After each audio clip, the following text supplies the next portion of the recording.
Hello friends of Fusion. I am here today to review the Vibram shoe line that I have been working with for quite a bit now. I had started training with these shoes a number of years ago and I love them. Recently we just got very involved with working with this company and I've gotten a chance to try out a lot of the things that they offer now as part of their new line. I've had a lot of students asking about them. I obviously wear them in every class. I use them indoor, outdoor. Very, very big fan, big supporter of what they do. So I've got a lot of products to talk about today. Give you my interpretation of what makes sense in terms of comfort and style, as well as what works for parkour and what does not. Now, as I've said to many people, there is no such thing as an all-around perfect parkour shoe. They don't exist. You will find places that will market it that way. I am of the mindset that when you gain something that has support and can deal with big impacts, you lose mobility. When you get something that has versatility and the ability to move laterally, left to right, you lose out on a lot of straight push-offs. So there's going to be trade-offs to everything. The biggest thing is finding shoes that meet your particular style and knowing what the pros and cons are going to be. So much like any other shoe, there's no such thing as a perfect Vibram shoe, particularly in the FiveFingers line, that's going to work for everything I want to do training-wise. But I know what my styles are, I know what kind of things I enjoy doing, and I'm going to pick a shoe that makes sense for that particular type of training. So getting right into it first and foremost, the first shoe that I want to share is going to be from the women's line, which if any of you have followed me in the past know that I am a very big fan of finding women's shoes. I have long legs and long arms but small hands and feet. I'm basically a reverse Tyrannosaurus Rex. So T-Rex shoes are hard to find, and this is something that has worked very well for me. Now this here is the the V-Train 2.0. All right, this is from the women's line. They make the exact same shoe from the men's line. But again, finding colors that you want are going to be a thing. Most common shoes purchased are typically black. As you can tell, I'm not known for dressing only in black. I love my bright, obnoxious colors. It matches my bright, obnoxious personality. So I went with these shoes from the women's line. These are the teal ones. I love them. Things about this particular shoe. Now, first of all, one of the things I have noticed is that the toes are pretty long. So if you have short feet but long toes, this is going to work out well for you. I have a tendency to have, I've discovered that my toes fall a little bit short in these particular shoes in this size. Now, I have balanced that out by going with the toe socks. I am now a huge fan of toe socks. Didn't know how I was going to feel about them at first. The hardest thing is remembering that socks now have a left and right because I have a big toe on opposite sides of my feet. So grabbing socks out of the drawer, making sure that they are not both two left socks is something I've had to practice at. But I love them. The biggest reason is I train hard. I train every day. I teach multiple classes a day, and this keeps my shoes from getting really nasty. And it gives me that extra little cushion inside here, which fills that little gap with those toes. So I'm a big fan. Now, the shoe itself has all sorts of little features on it, mostly for traction. So if you look at the tread, we've got all sorts of chaos going on in here. All right, and they have actually specifically marketed this towards CrossFit groups, and they're just branching into parkour as well. So Fusion gets to be sort of at the forefront of that, which is kind of cool. But if you look carefully at the side, I don't know if it can be seen in red from there, but it says rope traction. You also have to read in reverse because cameras.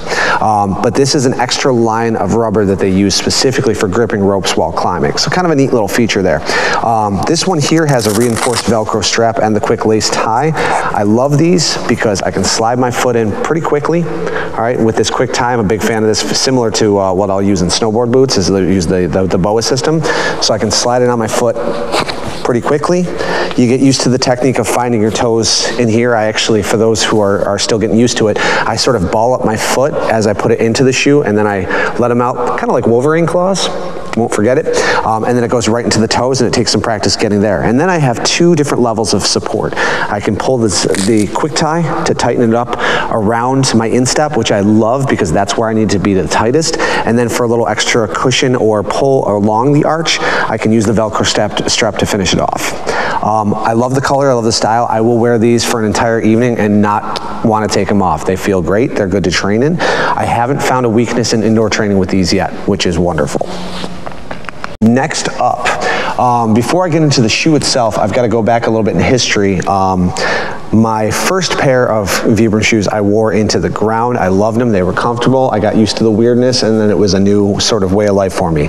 These shoes here were the old KMD Evos. Now again, women's line shoes, this ridiculous, you know, magenta and neon orange traffic coney kind of color. I love them. Most people would hate them. I absolutely love the ridiculousness of this shoe. These things I wore for 3 years and beat the hell out of them. I was running up walls, on bars, concrete, brick, loose gravel, grass, you name it. And this particular shoe looks like it's almost fresh out of the box. It's amazing. Now, the unfortunate part about this is that the left shoe, I had a malfunction and I ripped the toe clear off. Now, keep in mind that this was after 3+ years of really rigorous training, so I can't fault the design for that. What actually happened is that I had used this foot to run up wood, a wooden wall, a vertical surface, and I just had a bad misstep and the foot sort of just kind of sank. Now again, the right foot has had no issue whatsoever, and you might even be able to see I tried to get some Gorilla Glue or something else to buy myself any extra time. It held for a couple days and just wasn't having it. So I knew it was time for something new. So I went to check out for this shoe in particular, and it was discontinued, so I went to the next level up, and the people at Vibram raved about this particular shoe. And that's what I came up with here. It's not the KMD has turned into the KSO Evo. So this is the newest one, this black and red, gorgeous shoe. I love so much. The whole base is red. I have run these all over outdoor environments. I've done on playgrounds with my kids. I've climbed up and down metal structures, railings, things like that, done some precision work. I've loved them, so I haven't tried to demolish them, but so far they've held up tight. Now, the biggest thing that you'll notice the difference in these two shoes are that the toe pads are now part of the actual foot itself. All right, so rather than this separated thing, which I think was designed for a little extra support and impact, I don't know if it was a common thing that other people were catching and ripping, because I think that's more of a tracer's situation where we might catch the bottom part of our toe on something for grip, and that's what just popped that right off on the other shoe. So this one, it's all integrated in one solid piece, and I don't expect that I'm going to have the same problem with that. So far, so good. You can tell a little bit that I have already started to stretch it out, wear it in, because these things, other than the fact that they're meant to collapse down into nothingness, I've gotten it pretty worn in because I wanted to make sure I put it through its paces before I got a chance to feature it. So this shoe is easily the most comfortable of the set that I have. Again, it comes on really, really quickly. You get that curled toe effect, quick set, and you're off, good to go. Love it, love it, love it, love it. Love the style of this shoe. I'm a very big fan so far. So we'll see how well it holds up over long-term training.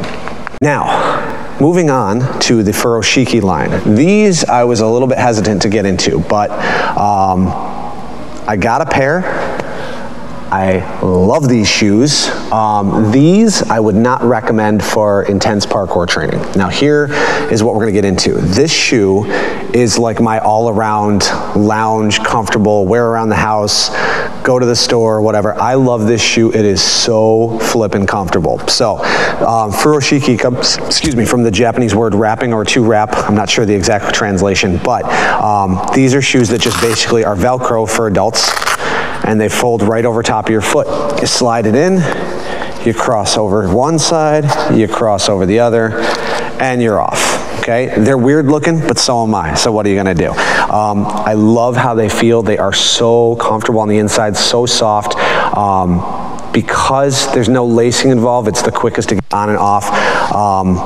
I could wear these all day, and if I want to take them off, I don't have to bother with it. I could just pop it right off and then just go with the re-velcroing later. I have worn these quite a bit already. I've done some, I don't want to say damage, but because the treads are unblemished whatsoever, but you can tell I've got some sand in there, things like that. I've done some work on these, and they hold up, and I could wear these all day and be totally comfortable and not want to take them off. And I'm somebody who likes being barefoot, so that speaks volumes. Now, the reason I say it's not very good for parkour specifically is that the toe has some good strong rubber on the very tip, But beyond that, there's no real support, and it's got this stretchy mesh here.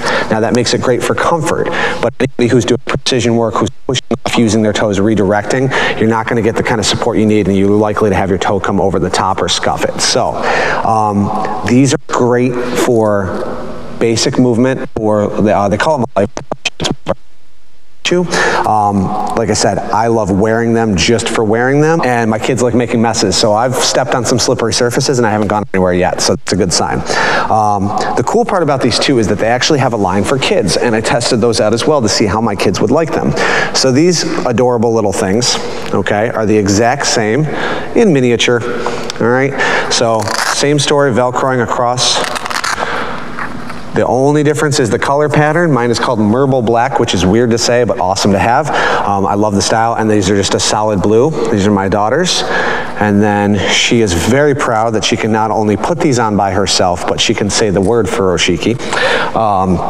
And then these are my sons, which they were originally labeled as red, and they've changed the name to coral because they know this is not a true red, which is good because they warned me about that, but I said, I don't want my son to think in terms of gendering colors or whatnot. He likes red, we're gonna go for it. And it came a little reddish pink, which they warned me about, but I think it looks great, and I'm excited that he's not thinking along those lines either. So these, the two of them will wear at the playground. They haven't had a misstep yet. They haven't had an incident. They're not leaping with their full bodies. They're not doing backflips off the bars and things like that. So because they are limited in their movement so far, they're 4 and 7 years old, I haven't seen any cause for these to be concerned when they're playing on the playground. It's quick to go. It's something that they can put on themselves. I don't have to get into tying on the fly, and they're comfortable and they like wearing them. And they still have that same strong tread, which is great for the playgrounds and everything else that's out there. They also came in these adorable little travel bags, right? With a little zip, or not zip, quick tie up here, and it's even got the tread on the bottom so that when you set it down, it stands upright. Very cute. Same thing came in the coral. Kind of a nice little extra bonus feature, the little Vibram tag, kind of sweet. So those are really cool. Now again, I wear toe socks in all of these. They've got them on the site. I started with just black, and then it just started to spiral. I've got these bright red ones. My sister found me these teal ones, and then she found me these orange ones, and then she found me these ridiculous leaf pattern ones because she knows I'm ridiculous, so thank you, Bev. But I personally like them because I wear them long stretches of the day to train with, but so far, I'm extremely thrilled with the whole collection they've got out right now from everything I've tried. Again, general drawbacks are this. Some people are hesitant because they think toe shoes must feel weird and they wouldn't be able to get used to them. So much like anything else, just trying to try something new can be tricky for some people.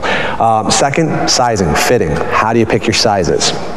Well, on the website, there is a size guide that they have. It's very helpful. I got very close to the mark the first time. I did have one that didn't fit perfectly because all of the shoes are a little bit different, and even if you have the right size, our feet are weird, right? You might have one long toe, you might have high arch but wide base, who knows?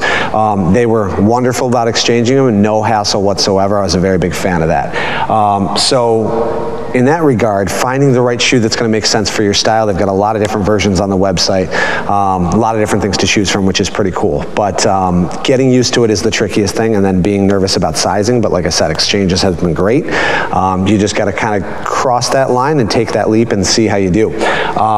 So in addition to that, the only other things that I can mention in terms of the shoes themselves are they make shoes that are good for indoor and outdoor. Because I train as much as I do, have a set that I use exclusively for indoor and for outdoor. Part of that has to do with this lovely pandemic we have and not cross-pollinating and bringing germs in from outside. But similarly, if I know I'm going to expose myself to wet environments, I want a shoe that's a little bit more targeted toward that. All of them seem to do pretty well with slip resistance, but if I want something I'm going to run over roots and rocks and loose asphalt and things like that versus mats and wood and railings and things like that, it's a nice balance to have those two options. So overall pros are comfort. Finding the right shoe is going to be important because if it's a little too narrow or too tight, it's not going to feel good, and we don't want something so loose that your foot's slipping inside it. So it might take a little trial and error to find the exact right size for the right shoe, so it takes a little investment in the beginning and time. They do have a chat feature, a live 24/7, I think it's 24/7, a live chat feature on the website website that they can help steer you towards the right size so that you're hopefully right on the mark from the beginning anyway.